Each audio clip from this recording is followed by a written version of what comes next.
ఉండే ఎప్పుడైతే కాశీలో లాంచ్ చేశామో మా ఎక్స్పెక్టేషన్స్ సంపత్ గారు నేను ఎప్పుడు కలిసినప్పుడల్లా తనతో ఒక మాట అనేది అది నేను చెప్పను, అది తను చెప్తాడు ఏం చెప్తాడు అనేది.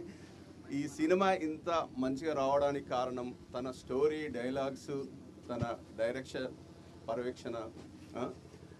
కాశీలో స్టార్ట్ అయిన మా జర్నీ మళ్ళీ ప్రయాగ్రాజ్లో ప్రీ రిలీజ్ ఈవెంట్కు స్టార్ట్ అయినాము. అంటే మీరు ఏ మాత్రం ఉంటుంది అనేది మీరు ఒక కొత్తగా మేము స్టార్ట్ చేసినాం. ఓపెనింగ్ అనేది కాశీలో, టీజర్ ఈవెంట్ అనేది ఇక్కడ ప్రయాగ్రాజ్లో. ఇక్కడ ఒక్క మనిషి రావడానికే ఎంతో ఇబ్బందిగా ఉన్న ఈ టైంలో ఇంతమందిని తీసుకొచ్చి ఎలా చేస్తారు అని చాలామంది నన్ను చాలా భయభ్రాంతులకు గురి చేసిర్రు.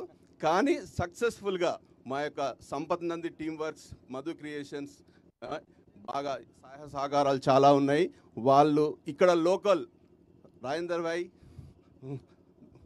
మీ హెల్ప్ చాలా మాకు పనిచేసింది, మాకు చాలా చేస్తారు అని. హలో హలో హలో హలో ఇంకొకటండి, ఈ సినిమా ఓటీటీలో ఎలానో చూస్తామనే సినిమా కాదు, ఇది థియేట్రికల్ మూవీ.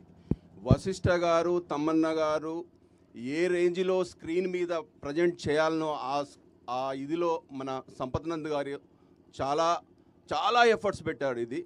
కానీ ఇంతకన్నా ఈ సీజీ వర్క్ కానీ ఇది ఇంతకన్నా నేను ఎక్కువ ఒక ప్రొడ్యూసర్గా చెప్తే నా గురించి నేనేదో చెప్పుకున్నట్టయితే.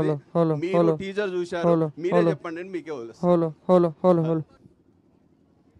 ఓకే, సో మధు గారు ఇందాక చెప్పిన విధంగానే మీరు బోలెడంత పుణ్యం మూటగట్టుకుంటున్నారు. ఎందుకంటే మీరు కేవలం మహాకుంభమేళకి రావడం మాత్రమే